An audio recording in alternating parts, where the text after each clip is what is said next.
C'est parti pour l'enregistrement. Mes chers collègues, notre ordre du jour appelle l'examen du rapport d'information de notre collègue Guillaume Gouffier-Cha sur le projet de loi de programmation numéro 3699 relatif au développement solidaire et à la lutte contre les inégalités mondiales. Ce projet de loi a été adopté hier par la Commission des Affaires étrangères. Il est inscrit à l'ordre du jour de la séance du 17 février. Ce texte porte sur la politique d'aide au développement de la France et intéresse donc directement les actions menées dans le cadre de la politique extérieure de soutien aux droits des femmes. Il prévoit de porter le niveau d'engagement de l'aide publique au développement, dite aussi APD, de la France à 0,55% du revenu national brut en 2022, soit 4,8 milliards d'euros. Notre rapporteur nous indiquera en quoi cette bonne nouvelle bénéficiera aux actions menées par la France en faveur du droit des femmes. Il consacre en outre la notion de diplomatie féministe, ce dont notre délégation se réjouit naturellement. Il s'agit d'un concept mis en avant au cours des dernières années par la Suède en particulier et le Canada, qui font figure de modèle en la matière au niveau international et qui traduit bien en matière politique extérieure la grande cause du quinquennat décidée par le président de la République. Le rapport annexé au projet de loi de programmation en précise le contenu, faisant de la promotion de l'égalité entre les femmes et les hommes un axe prioritaire de l'action de la France, ainsi qu'un objectif transversal devant être systématiquement pris en compte dans l'ensemble des domaines d'intervention de l'APD. Il convient naturellement de se réjouir de ces avancées, tout en s'interrogeant sur quelques domaines, quelques questions. Le niveau d'engagement, qui sera celui de la diplomatie féministe, dans quelle mesure le surcroît des ressources bénéficiera-t-il à des projets relevant directement de la diplomatie féministe? La gouvernance de l'aide au développement française, en quoi peut-elle prendre en compte l'objectif finalement d'égalité femmes-hommes? Les critères de définition des projets, qui en révèlent ainsi les modalités d'évaluation et comment se fera la mise en œuvre. Vous connaissez mon engagement particulier pour ce dernier point sur les critères et la définition justement des projets. Les indicateurs proposés dans le cadre du projet de loi de finances ne prennent pas suffisamment ni clairement en compte la question du genre. Ils ne nous permettent pas véritablement de mesurer l'impact des actions financées. Notre collègue Isabelle Roche l'avait relevé à l'occasion du projet de loi de finances pour 2021. Et notre rapporteur pourra nous dire ce que propose ce projet de loi de programmation et si des améliorations pourraient y être apportées.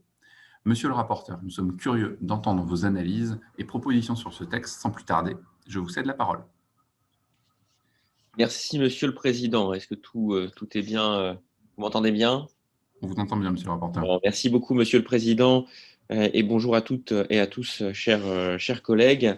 Merci pour vos mots d'encouragement et tout l'intérêt que vous portez à ces travaux. Le projet de loi de programmation relatif au développement solidaire et à la lutte contre les inégalités mondiales nous donne l'occasion de traiter d'un sujet particulièrement important, vous l'avez évoqué, Monsieur le Président, celui de la diplomatie féministe de la France, un thème sur lequel notre délégation s'est engagée de longue date, appelant nos autorités à s'en revendiquer pleinement. Il s'agit de faire de la défense et de la promotion des droits des femmes un axe majeur de notre politique extérieure. La notion même de diplomatie féministe recouvre, d'ailleurs il est vrai, un champ bien spécifique reposant essentiellement sur l'orientation des ressources relevant de l'aide au développement.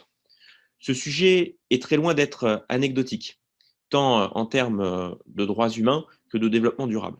Je reprends ici les chiffres du rapport d'activité 2019-2020 de l'Agence française de développement. 70% des personnes vivant avec $1 par jour sont des femmes. Dans certains pays, une femme sur deux est victime de violences. Or, promouvoir le droit des femmes permet de combattre le sous-développement. Je rappelle que selon l'Organisation internationale du travail, l'égalité entre les sexes permettrait de générer une hausse de plus d'un quart du PIB mondial en 2025. L'aide publique au développement, qu'on appelle l'APD, constitue l'instrument privilégié de mise en œuvre de la diplomatie féministe, bien entendu. Ce projet de loi réaffirme cette ambition française. Il prévoit une progression substantielle des ressources de l'APD, ainsi que certaines modifications dans les instances de gouvernance et de contrôle de cette dernière. J'ai donc choisi de vous proposer les développements sur les points suivants et puis au cours des questions, nous échangerons bien entendu sur d'autres particularités, notamment certaines que vous avez évoquées, Monsieur le Président. Tout d'abord, la diplomatie féministe en France, ensuite le cadre budgétaire et administratif de l'APD, et enfin la nécessité de promouvoir la parité dans les instances de gouvernance de l'aide publique au développement. J'en viens donc au premier point, relatif à la consécration d'une véritable diplomatie féministe française. Je rappelle qu'à ce jour, d'abord, seule la Suède et le Canada, la France également et le Mexique ont officiellement caractérisé leur politique étrangère de féministe. Nous espérons qu'il s'agit là, bien entendu, des prémices d'un mouvement qui demain pourrait être beaucoup plus large. Comme vous le savez, lors du G7 de 2019, notre pays a initié les partenariats de Biarritz pour l'égalité entre les femmes et les hommes, co-signés par 11 chefs d'État et le représentant de l'Union européenne. Cette année, elle présidera au printemps, conjointement avec le Mexique, le forum Génération Égalité. Alors au printemps, plutôt au début de l'été, les dates nous seront communiquées d'ailleurs normalement le 8 mars prochain. Et donc la France organisera avec le Mexique le forum Génération Égalité organisé par ONU Femmes. J'ai pu aborder ce sujet lors de l'audition avec Madame Delphine O, ambassadrice et secrétaire générale de ce forum. Si l'engagement international de la France en faveur de l'égalité entre les sexes est ancien, nous assistons à une nette intensification de son action depuis 2017. Ce projet de loi nomme enfin les choses en revendiquant explicitement une diplomatie féministe dont les moyens seront sanctuarisés, voire renforcés. L'aide publique au développement est en effet l'un des vecteurs les plus efficaces et certainement le plus direct pour agir sur la vie des femmes dans le monde. La France, à travers une mission budgétaire de plus de 3,2 milliards d'euros en 2020, dispose déjà d'une force de frappe conséquente et non négligeable.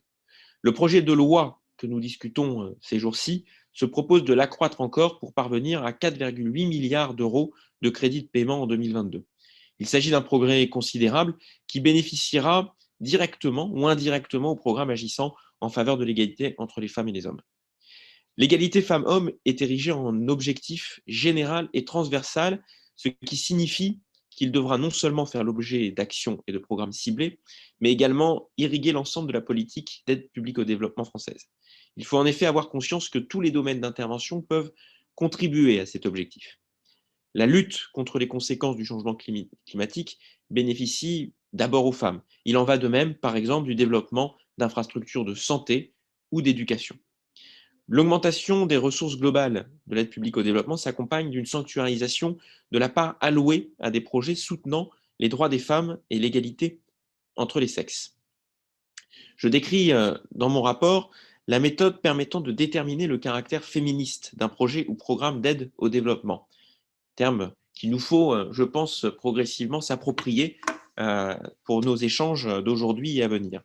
La France utilise les critères de notation du comité d'aide au développement de l'OCDE. Ces critères agrégés forment une note entre 0 et 2, 0, 1 et 2. Un projet noté CAD 0 ne revendique aucun objectif visant un impact sur l'égalité femmes-hommes. Un projet noté CAD 1 présente un objet significatif. Et la note CAD 2 maximale traduit un objectif principal dédié à l'égalité entre les femmes et les hommes. Comme vous le savez, l'Agence française de développement est le principal opérateur de l'aide publique au développement française. J'ai pu auditionner son directeur général, M. Bertrand Valcaner. Il m'a confirmé que d'ici 2022, la totalité des projets et programmes de l'AFD seront marqués genre et que 50% de ces volumes annuels d'engagement devront être notés CAD 1 ou 2. Cet engagement a été pris au moment de la validation de la stratégie internationale de la France pour l'égalité entre les femmes et les hommes pour la période 2018-2022. Cet objectif est retranscrit dans le rapport annexé au projet de loi et il ne concerne que l'AFD, par contre, et non l'ensemble de l'aide publique au développement française. Pour ma part, je suis partisan d'une approche plus ambitieuse qui ne se contente pas de sanctuariser l'existant, sachant que lors de l'audition de M. Bertrand Wagner, nous avons pu constater que les 50% étaient déjà atteints, par exemple, pour l'AFD, sur l'année 2019. On était passé de 13% avant 2016 à l'AFD à 50% en 2019. Je propose donc, dans le rapport, d'accroître l'objectif de 50% à 85% d'actions orientées principalement ou significativement vers l'égalité des sexes, et d'assortir cet objectif d'un socle minimal de 20% de projets ou programmes ayant l'égalité femmes-hommes comme objectif principal. Il nous reviendra naturellement de suivre et de contrôler la mise en œuvre de ces objectifs. Pour ce faire, conformément à votre analyse, Monsieur le Président, et à celle de notre collègue Isabelle Roche, à l'occasion du dernier PLF, et notre collègue Isabelle Roche, pleinement mobilisée par ailleurs au sein de la Commission Affaires étrangères sur ce projet de loi depuis plusieurs semaines, j'insiste sur l'amélioration des instruments de mesure des indicateurs proposés par le projet de loi à la fin de mon rapport. Il me semble en l'état trop imprécis et je vous proposerai des amendements à cette fin afin de préciser certains critères qui actuellement à la fin du rapport, c'est dans le projet de loi à la page 56, dans le rapport annexé à la loi, donc c'est la page 56 du bleu. Vous trouverez les différents indicateurs et vous constaterez que les indicateurs sont pour le moment uniquement sur la partie éducation et donc nous pouvons aller plus loin sur ces indicateurs. Nous vous en proposerons un certain nombre dans les heures qui viennent à co-signature de plusieurs amendements. Enfin, chers amis, la concrétisation d'une diplomatie féministe nécessite des objectifs plus ambitieux en termes de gouvernance. J'en viens donc à mon troisième point. Le projet de loi évoque dans les articles 4 instances de gouvernance ou de contrôle. Je propose d'y inscrire le caractère paritaire de chacune d'entre elles. La première de ces instances est le Conseil national du développement et de la solidarité internationale.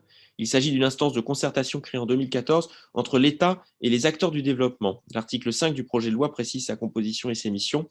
Je propose donc de compléter l'article pour prévoir le caractère paritaire du CNDSI.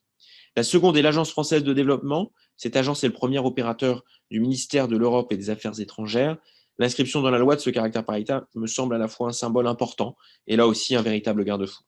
La troisième instance de gouvernance, c'est Expertise France, actuellement nommée Agence française d'expertise technique internationale, et dont le projet de loi prévoit un changement de statut. Là encore, il s'agit d'inscrire le caractère paritaire de son conseil d'administration. Enfin, le projet de loi prévoit dans son article 9 la création d'une commission d'évaluation de la politique de développement solidaire et de lutte contre les inégalités mondiales. Il prévoit la nomination de ses membres par décret. Je propose donc le dépôt d'amendements prévoyant l'inscription d'une présentation équilibrée de chaque sexe dans les instances de gouvernance de ces organes ou agences. Cette démarche serait en cohérence avec les travaux de notre délégation en matière de gouvernance économique, de fonction publique, mais aussi de représentation politique, bien entendu. Je vous remercie, chers collègues, pour votre attention et je me tiens bien entendu à votre disposition pour que nous puissions poursuivre notre échange, que nous puissions échanger autour de certaines questions et des idées d'amendements que nous pouvons encore déposer d'ici ce soir. Juste avant de conclure, un dernier mot. Je tiens à remercier bien entendu mes équipes, mais également toutes les équipes, les administrateurs de la délégation aux droits des femmes pour la qualité de leur travail sur un rapport qui a été mené au pas de charge, puisque nous avons commencé les auditions vendredi dernier, vendredi, lundi, mardi, et que nous sommes en mesure aujourd'hui de vous présenter ce rapport avec certaines orientations et des amendements qui vous seront proposés à co-signature tout à l'heure sur un sujet qui, je sais, vous intéresse. Et je tiens aussi à remercier, bien entendu, tous les intervenants qui ont répondu immédiatement présents à notre proposition pour les différentes auditions, sachant que nous avions envoyé les demandes d'audition mercredi et jeudi. Et donc, nous avons pu auditionner le ministère des Affaires étrangères, l'AFD, les associations vendredi dernier très présentes et mobilisées sur la préparation de ce projet de loi. Madame Delphine O, notre ambassadrice, et le HCE, je ne pense pas oublier Monsieur Leclerc, d'audition. Vous m'excuserez si jamais j'ai un oubli. En tout cas, merci à toutes ces personnalités d'avoir répondu immédiatement présentes et dans des temps très serrés pour répondre à nos questions. Je vous remercie. Merci, monsieur le rapporteur. En effet, à souligner la qualité et la rapidité et l'efficience, l'agilité des travaux en un temps record. Félicitations à toutes les équipes. Je me joins à vos remerciements pour permettre à la délégation justement de s'emparer de ces sujets et de les travailler vraiment dans le détail. Avant de passer la parole à quelques collègues s'ils ont des questions, moi, par rapport à vos explications, et je vous en remercie, j'aurais voulu creuser sur peut-être trois aspects, si vous me le permettez, monsieur le rapporteur. Vous avez mentionné à juste titre la question des indicateurs et du suivi. J'aimerais qu'on puisse peut-être voir dans quelle mesure, évidemment, on commence à avoir cette notion, et c'est important, d'évaluation, d'indicateurs de suivi. J'aurais voulu aller un petit peu plus loin avec vous. Dans quelle mesure vous avez parlé et mentionné dans le rapport, justement, en page 56, le fameux tableau qui liste l'ensemble de ces indicateurs. Je voulais savoir dans quelle mesure, par exemple, à quel titre on pouvait justement, vous avez bien expliqué les notifications CAD 0, 1, 2. Je voulais savoir dans quelle mesure, au même titre que par exemple les indicateurs ODD, je vois qu'ils ont une colonne en tant que telle, on pourrait vraiment imaginer que dans l'ensemble de ces tableaux-là, soit officialisés, non vraiment, et soit montrés, soit mis en avant les questions de l'impact ou non sur les questions de genre de l'ensemble des indicateurs qui sont discutés. Ma deuxième question, s'agissant des indicateurs, c'est comment on peut mesurer aussi finalement la réalité des choses. Les indicateurs, on est assez en amont, on est en suivi, mais comment après coup on peut s'assurer et quelles seront les méthodes de suivi qui seront mises en compte dans le cadre de ce projet de loi futur et à venir. C'est ma première question vraiment sur la question des indicateurs. Vous savez que je suis sensible au budget genré, mais maintenant je pense qu'il faut qu'on, dans cette diplomatie féministe, qu'on aille encore plus loin et qu'on soit capable de suivre dans la durée. Ma deuxième question, ce serait la question, et vous avez mentionné un chiffre que je connaissais pas et qui est fort important, de se dire que 70% des personnes qui vivent sur la planète sous le fameux seuil des 1 dollar par jour, 70% de ces personnes-là étant des femmes. Je voulais savoir dans quelle mesure la crise Covid que nous vivons actuellement impacte ce taux de 70%, quel est l'impact de cette crise mondiale sur les femmes. On sait que, et c'est le cas quels que soient les types de pays finalement, mais comment justement dans le cadre de cette aide au développement et dans les pays concernés par cette aide s'oriente et quel est l'impact justement de cette crise sur la population féminine. Ma dernière question, si vous me permettez, monsieur le rapporteur, aura trait à la question de la santé au sens large et plus particulièrement, on le sait qu'il y a parfois malheureusement dans ces crises qui peuvent créer des inégalités de santé. Et on sait que les femmes, dans ces inégalités, sont malheureusement souvent, bien trop souvent, les premières à en subir les conséquences, en particulier sur une question auquel on est tous attachés à des questions de droits des femmes, c'est la question de l'accès à l'IVG. On sait que dans certains pays, cet accès est limité, voire en recul. Je voulais savoir quelles étaient vos informations et dans quelle mesure on pouvait soit se donner des indicateurs, soit se donner des objectifs, soit aller encore plus loin, pourquoi pas au nom de la délégation des droits des femmes et pousser des avancées, un suivi et des indicateurs sur ce point de l'accès à l'IVG en cette période si particulière. Je vous remercie. Je vous laisse la parole, si vous voulez bien, en termes de réponse, monsieur le rapporteur, avant de passer la main aux collègues. Merci beaucoup, Monsieur le Président, pour ces différentes questions que je vais prendre dans l'ordre. La première, juste une application. La première sur les critères, qui est particulièrement importante, bien entendu, puisque si on se dote d'une diplomatie féministe avec une ambition forte sur l'ensemble de notre politique extérieure en matière de prise en compte des enjeux genrés, il nous faut derrière, au-delà des budgets qui y sont affectés, effectivement avoir des indicateurs de suivi. Là, on a détecté une petite faiblesse, et c'est ce que vous citez. Il y a un tableau, comme il y a la vidéo, on ne le verra pas très très bien, mais qui est en page 56. Donc c'est dans le projet de loi tel qu'il est construit, il y a le projet de loi et il y a un cadre, comment il s'appelle,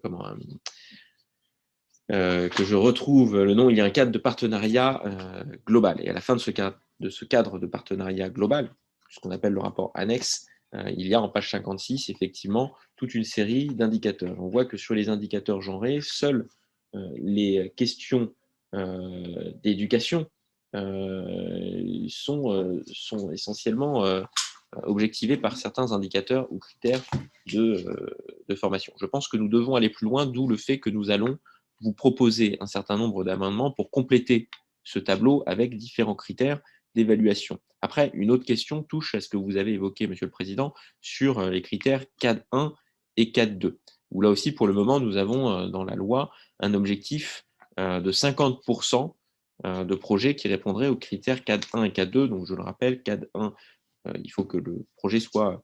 Il y a une prise en compte significative de l'égalité femmes-hommes, et le CAD 2, c'est une prise en compte principale de l'égalité femmes-hommes.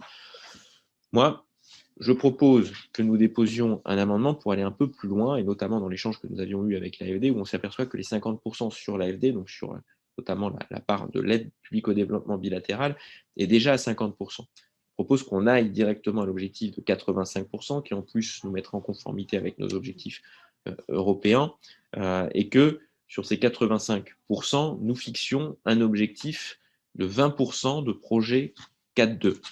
Alors, je ne sais pas encore, je pense qu'on vous proposera 2 amendements d'ailleurs, au passage un amendement à 30% et un amendement à 20% de K2, mais il est important d'avancer sur ces projets qui prennent en compte de manière principale. Et puis un dernier point, parce que nous avons aussi un objectif qui a été affiché de fixer un seuil de 700 millions d'euros de notre aide publique au développement fléchée vers l'égalité femmes-hommes. Donc sur les 4,8 milliards d'euros, fixer un seuil à 700 millions d'euros, qui est à peu près l'état du budget aujourd'hui dédié à l'aide publique genrée. Je pense que nous devons le faire rentrer dans le dur de la loi.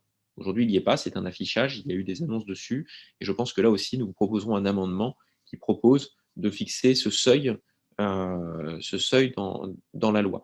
L'objectif de ça, c'est que notre diplomatie féministe, elle perdure dans le temps. Et je vais m'arrêter un instant juste dessus, parce que ce qu'on voit aujourd'hui sur notre diplomatie féministe, on voit qu'il y a eu un gap, un changement après 2017, réellement. Alors, qui participe aussi à ce qui a été lancé dans le prolongement de ce qu'ont lancé le Canada, la Suède, des partenaires avec qui nous échangeons régulièrement. On se réjouit de voir le Mexique aujourd'hui s'inscrire aussi dans cette démarche, et on attend que les autres pays s'inscrivent aussi dans cette démarche. Depuis 2017, ça s'est traduit essentiellement par une hausse de budget, très bien, par des actions que je qualifierais de sporadiques, donc des engagements politiques forts, mais il faut que ça rentre, on va dire, dans la durée, que nous arrivions à inscrire dans la durée cette diplomatie féministe, et qu'elle survive, disons-le nous, aux différents changements politiques, bien entendu, qui peuvent survenir élection après élection. Donc, comment inscrire durablement cette diplomatie féministe dans le temps? C'est là où, notamment, nous avons une différence et un retard, disons-le, par rapport à des pays comme la Suède et le Canada, où le dispositif est bien plus ancré dans la loi et de manière à perdurer dans le temps. La deuxième question que vous évoquiez, j'espère ne pas oublier, Monsieur le Président, vous évoquez l'impact de la crise Covid, et vous faites bien de me le rappeler parce que le HCE me l'avait justement évoqué et que je m'aperçois que nous n'avons pas cité dans le projet de rapport, et je pense que nous le réintroduirons. Oui, la crise que nous connaissons aujourd'hui, la pandémie que nous connaissons aujourd'hui, a un impact tout particulier sur les femmes. Elle a un impact sur les femmes qui sont en première ligne dans la gestion de cette crise. Et on en a beaucoup évoqué, et que ce soit en France ou ailleurs à travers le monde, il faut le dire. Elles sont en première ligne sur tous les métiers, toutes les fonctions qui sont dans la gestion de cette crise. Par ailleurs, elles sont également les premières victimes à travers le monde de cette pandémie. Et c'est important à prendre en compte parce que les crises que nous allons connaître dans les années et les décennies qui viennent, aujourd'hui, nous estimons que ce seront souvent des crises sanitaires ou des crises liées au réchauffement climatique, donc au dérèglement climatique. Et donc, il est important de mettre noir sur blanc, je pense effectivement, la prise en compte de cette crise et tous les enseignements que nous devons en tirer sur l'égalité entre les femmes et les hommes et sur le renforcement des actions que nous devons porter entre les femmes et les hommes. Dernier point sur l'IVG, et vous faites bien là aussi d'attirer mon attention sur ce point, parce que au cœur de notre diplomatie féministe, il y a bien entendu la défense des droits sexuels et reproductifs. J'ai noté, et vous l'avez pointé, bien entendu, nous prenons le projet de loi prend en compte ces spécificités, réaffirme notre engagement, notamment en matière de droits sexuels et reproductifs, en pointant que c'est un enjeu de santé et d'accès à la santé. C'est vrai. Mais je pense que nous ne devons pas oublier que l'IVG est avant tout une question de liberté des femmes et de maîtrise de son corps. Et je pense que nous devons le réaffirmer là aussi dans le texte. Donc un amendement vous sera proposé. Alors peut-être que nous pourrons échanger. Je vois Cécile Muscotti qui est parmi nous et qui était notre rapporteur avec Marie-Noëlle Battistel sur le sujet de l'IVG, mais je pense que nous devons réaffirmer cette notion de liberté dans le texte, qui plus est dans une époque où nous avons à nous battre et à défendre les droits sexuels et reproductifs, et tout particulièrement l'IVG, où on voit bien que dans certains États, et même à travers le monde, les courants anti-IVG se mobilisent, se structurent, et donc il faut réaffirmer ce droit, et dans ce qu'il est en premier lieu, une liberté pour les femmes. Je ne pense pas avoir oublié, j'ai été un peu long, mais je ne pense pas avoir oublié de point, Monsieur le Président. Merci beaucoup, Monsieur le rapporteur, pour ces réponses précises sur les sujets qui nous tiennent à cœur. Je crois que certains collègues voulaient poser quelques questions. Je vais passer la parole à la collègue Cécile Muscotti, qui avait une première question et qui voulait vous la poser. La parole est à vous, chère collègue Cécile. Merci beaucoup. Simplement, c'est une question beaucoup moins technique et je rejoins tout ce qui a été dit depuis le départ. Je tenais vraiment à vous féliciter pour ce travail-là et à rappeler qu'au-delà de l'aspect législatif et le travail que vous menez et que l'on soutiendra, il faut véritablement qu'on puisse l'exporter à l'international pour rassurer, pour expliquer finalement quelles ont été nos démarches, nous, à faire évoluer l'accès aux droits. Alors évidemment, je parle plus particulièrement de l'IVG, mais qui est une entrée qui permet de faire comprendre qu'on peut avancer tout en sécurisant et en expliquant avec pédagogie que nous pouvons faire respecter ces droits-là et pouvoir, s'insurger, le mot est un petit peu fort, mais quand on voit ce qui se passe en Pologne, je pense que notre délégation pourrait être plus présente. Alors évidemment, les problématiques liées au contexte sanitaire nous empêchent de nous déplacer comme l'on souhaiterait, mais je pense qu'il faut qu'on soit plus présent, plus visible, et que ce travail-là, il faut qu'on puisse le diffuser un maximum pour expliquer notre démarche et arriver tout doucement à emporter avec nous dans ce droit chemin du bon respect du droit de la femme celles et ceux ailleurs qu'en France qui auraient encore des doutes. Voilà, je voulais simplement vous dire ça et vraiment vous féliciter pour ce travail. Monsieur le rapporteur, quelques commentaires?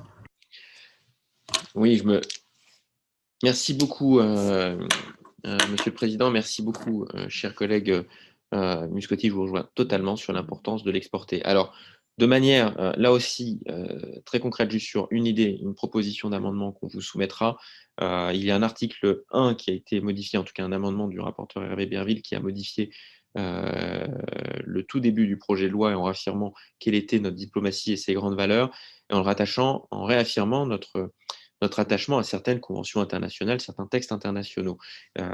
Par exemple, je pense ne pas me tromper, mais on a réaffirmé, bien entendu, notre engagement à respecter la Convention internationale des droits de l'enfant. Je proposerai en séance que nous rappelions aussi notre attachement à la Convention d'Istanbul et à tenir les engagements de cette convention que nous avons ratifiée il y a peu. Sur notre représentation à l'international, là aussi, cher collègue Muscotti, effectivement, je pense que nous devons, être beaucoup plus présents, mieux structurés et présents dans la durée. Je m'explique, moi je vois dans les différentes instances internationales où on a un peu tendance, nous, du côté des Français, un peu à toujours tourner sur les personnes qui y vont. C'est un peu organisé, désolé pour l'expression, mais un peu à l'arrache. Et je pense que oui, nous devons nous mobiliser collectivement et y aller dans la durée, devenir des représentants référents dans les différentes structures internationales, dans les différentes rencontres internationales qui existent, afin de porter le message qui est le nôtre, effectivement un message qui est fort. Au passage, cette structuration que nous devons renforcer du côté politique, je pense que nous devons l'appuyer et l'accompagner du côté des associations qui, elles, le demandent aussi. Elles font un travail remarquable, remarqué, mais nous devons leur permettre, elles aussi, d'être davantage présentes dans tous les grands rassemblements internationaux. Au passage, d'ailleurs, aussi, mieux les prendre en compte dans la manière dont sont élaborées ces politiques, et notamment l'aide publique genrée au développement. Le fonds de soutien aux initiatives prises par des associations qui a été lancé après le G7 et qui est doté de 120 millions d'euros est une première réponse, mais je pense que nous devons aller beaucoup plus loin dans ce soutien à cette structuration. Donc, pas forcément effectivement quelque chose qui relève du domaine législatif, mais plus de notre organisation et de notre vigilance aux uns et aux autres à pouvoir nous mobiliser sur la scène internationale. Merci beaucoup, monsieur le rapporteur, pour ces questions précises, ces réponses précises et de l'intervention d'un collègue Stéphane Viry qui voulait intervenir. Stéphane, je vous passe la parole. Oui, merci, monsieur le Président, merci Gaël. Non, pas de questions, Guillaume, parce que déjà ton rapport a été très, très précis et puis Gaël a posé les questions qui pouvaient être opportunes pour compléter ton intervention. Moi, je voudrais dire deux choses. La première chose, c'est l'importance d'avoir une politique extérieure pour un pays comme la France aussi ambitieuse et audacieuse que possible. La France a un message universel lié à qui elle est, lié à son histoire. Et dans ce message universel, il y a fatalement et forcément les questions de l'égalité femmes-hommes. Et probablement, nous devons, comme nous le faisons, et ce texte était l'occasion de le confirmer, inciter à de nouvelles pratiques, à de nouveaux regards et peut-être éviter des dérapages, comme Cécile a pu le dire, ou alors chercher des droits ailleurs. Donc moi, je me félicite véritablement de ce virage, en tout cas de cette action. La deuxième chose, c'est peut-être faudrait-il, toujours au-delà du niveau d'engagement de la France, réfléchir aussi peut-être à des conditionnalités à cet engagement de la France. Peut-être que l'argent public que nous allouons doit-il être peut-être conditionné ou peut-être doit-on attendre une forme de contrepartie à des pratiques plus vertueuses par rapport aux objectifs qui sont les nôtres. Voilà. En tout cas, les quelques observations, et je m'associe naturellement, Guillaume, au rapport que tu as fait dans des conditions très, très, très, très courte avec tous les administrateurs qui t'ont accompagné. Il nous a permis effectivement d'être éclairés sur cette question. Monsieur le rapporteur, la question de légat conditionnalité auquel beaucoup discuté, auquel nous sommes chers. Merci Stéphane d'avoir posé cette question. Alors, je dirais qu'il y a même deux questions, et merci beaucoup, cher collègue Viry. La première, parce que vous avez évoqué la politique extérieure. Et que, évidemment, est affirmé partout le principe de diplomatie féministe. Et je pense qu'il y a une différence entre les deux et que de plus en plus, nous devons aller non pas vers une diplomatie, mais vers une politique française extérieure genrée, enfin, en tout cas féministe. Et m'explique que la nuance est importante. La diplomatie féministe, aujourd'hui, elle repose essentiellement sur le ministère des Affaires étrangères. Et donc, c'est les actions du ministère des Affaires étrangères qui prennent en compte l'égalité entre les femmes et les hommes. Mais il y a des pans de notre politique extérieure qui ne vont pas être concernés, par exemple la politique commerciale. Donc je pense que nous devons tendre de plus en plus vers la prise en compte de l'égalité entre les femmes et les hommes sur l'ensemble de notre politique extérieure. Et que le virage qu'a pris et ce qui est en train d'être construit actuellement du côté de notre ministère des Affaires étrangères, bien entendu, doit entraîner avec lui l'ensemble de la construction de notre politique extérieure, et qu'il y a notamment, je l'évoquais un instant, mais il y a deux piliers qui doivent compléter totalement notre diplomatie. C'est un, la politique commerciale extérieure de la France, et deux, notre politique de défense également. Donc, deux piliers qui sont très présents à l'international, qui permettent à la France d'être présente à l'international et qu'il nous faut évidemment prendre en compte. La deuxième question, elle a fait débat. Dans le rapport, c'est la question de la conditionnalité, parce qu'il y avait la possibilité sur un des premiers articles de conditionner et de mettre clairement que l'engagement est conditionné à la prise en compte de l'égalité entre les femmes et les hommes. Et j'ai fait le choix de laisser pour le moment le mot s'engager, parce que je pense que le risque dans notre diplomatie aujourd'hui, c'est que sur certains États, et la France est très présente à l'international, hein, c'est le 2 ou le 3e réseau diplomatique international. Il ne faut pas perdre de vue qu'aujourd'hui, sous l'influence de certains États puissances qui ne veulent plus entendre parler des droits humains, je pense que nous risquerions de couper les relations avec certains États qui feraient le choix d'échanger avec ces États, nommés par exemple la Chine notamment, qui n'évoquent plus du tout les droits humains dans la construction d'une relation diplomatique. Et je pense que dans la relation diplomatique aujourd'hui, elle doit se construire. On doit être sur l'engagement et l'engagement à construire, notamment avec des outils bien entendu, à travers des contrats qui sont signés, à travers des critères qui permettent d'évaluer, mais que si nous conditionnons, nous prendrions le risque, je pense, de couper les relations avec certains États, et que je ne le pense pas souhaitable, et que je pense qu'il ne faut pas que nous perdions de vue cela. Et le débat reste dans le rapport. Nous avons donc fait le choix de bien mentionner cela. C'est-à-dire que pour le moment, effectivement, nous avons une politique qui est incitative, mais pas conditionnée, pas impérative dessus.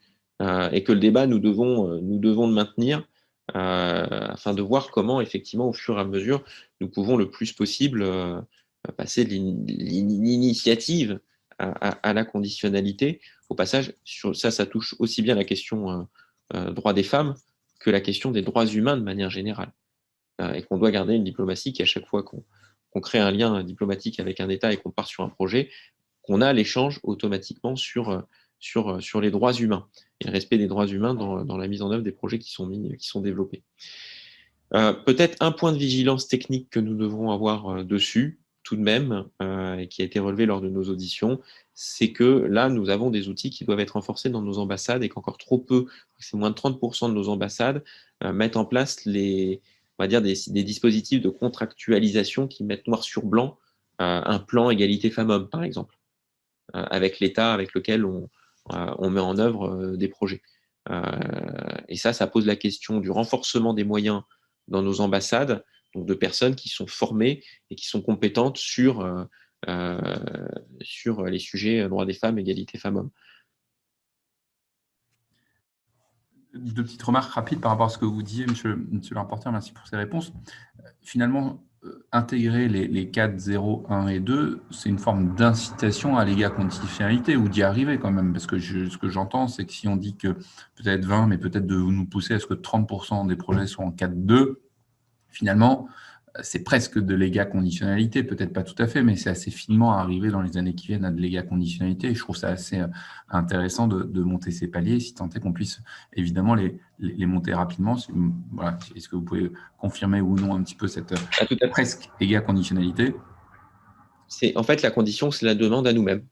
Voilà. Effectivement, on se conditionne nous-mêmes, on ne conditionne pas l'État, mais avec l'État, effectivement, ça nous oblige à avoir, et ça l'oblige à avoir l'échange sur les droits humains et sur les droits des femmes. Donc, c'est ce dispositif incitatif qui est un vrai sujet, hein, selon comment on écrit l'article 1er, d'où le fait, voilà, là, j'ai plus le numéro de la page du rapport, où le sujet est clairement abordé, d'où l'amendement des 85%, 30%. De cadre 1, cadre 2, de passer vraiment du gap 50 à 85%. Dernière question, vous parliez de la politique extérieure, finalement ça me faisait rebondir à l'exemplarité de la France aussi. Est-ce que vous avez en tête ou est-ce que vous pouvez nous donner le pourcentage des ambassadeurs qui seraient des ambassadrices ou pas? Parce que la première image qu'on donne à l'étranger, c'est aussi celle-ci et que nous devons être exemplaires aussi de ce côté-là. 52% de femmes diplomates, 26% d'ambassadrices. Dessus, on l'aborde bien entendu le point dans le rapport sur le renforcement de l'égalité femmes-hommes dans les responsabilités au sein de notre ministère des Affaires étrangères, au sein de notre ministère de la Défense, en saluant quand même là aussi les efforts qui sont faits par ces deux ministères et les engagements forts qui sont pris. C'est-à-dire qu'on ne va pas mettre dans le rapport, il faut arriver aux 50% en 2022. On part de très très loin, des efforts et des engagements très forts ont été pris par les deux ministères. On avait reçu notamment Florence Parly devant la délégation aux droits des femmes, si vous vous souvenez, il y a 2 ans, avec des engagements particulièrement forts du côté du ministère des Affaires, du ministère des Armées. Et donc, il faut continuer à encourager cette dynamique, bien entendu, parce que comme vous le dites, oui, c'est la première des images de la France à l'extérieur. Donc, il y a un chemin qui est engagé, un travail qui est engagé. Ce travail, il faut là aussi le renforcer et le faire perdurer dans le temps. Il doit dépasser notamment 2022.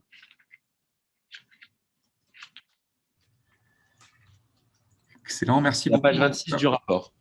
Super, on ira continuer et Voilà. on est à l'écoute évidemment de vos propositions et je vais vous remercier et je vais remercier tout le Avec monde. les objectifs, si vous permettez, Monsieur le Président, sur les objectifs de parité, et j'échangerai avec le ministère à midi, et je verrai si ça passe. Je ne vous cache pas être un peu dubitatif. J'ai senti que du côté du ministère, sur les différentes agences ou structures où où il y a un enjeu de renforcement de la parité, le ministère pense qu'on peut l'atteindre naturellement, qu'elle se construit progressivement en ce moment même.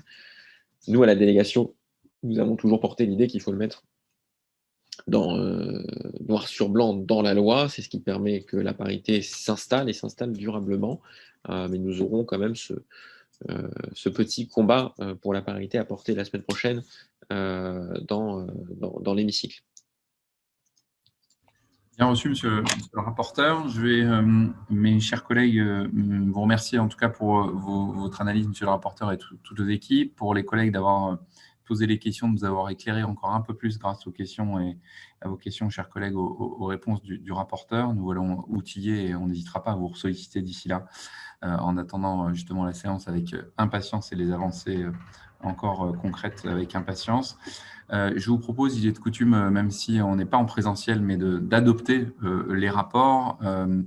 Si je ne vois pas d'opposition parmi vous, et je constate l'accord unanime sur ce rapport, je vous remercie en tout cas de cette unanimité pour continuer à porter cette question de l'égalité entre les femmes et les hommes, quels que soient les projets de loi et les sujets. Je vous propose, mes chers collègues, la prochaine réunion, de vous l'annoncer, la prochaine réunion de la délégation aura lieu le mardi 16 février à 16h15 en salle Lamartine pour l'audition d'Elisabeth Borne, ministre du Travail, de l'Emploi, de la formation professionnelle et du dialogue social, dans le cadre de la mission d'information sur l'égalité économique et professionnelle. Je considère et je lève la séance. Je vous remercie tous pour votre participation. Bonne journée. Merci beaucoup.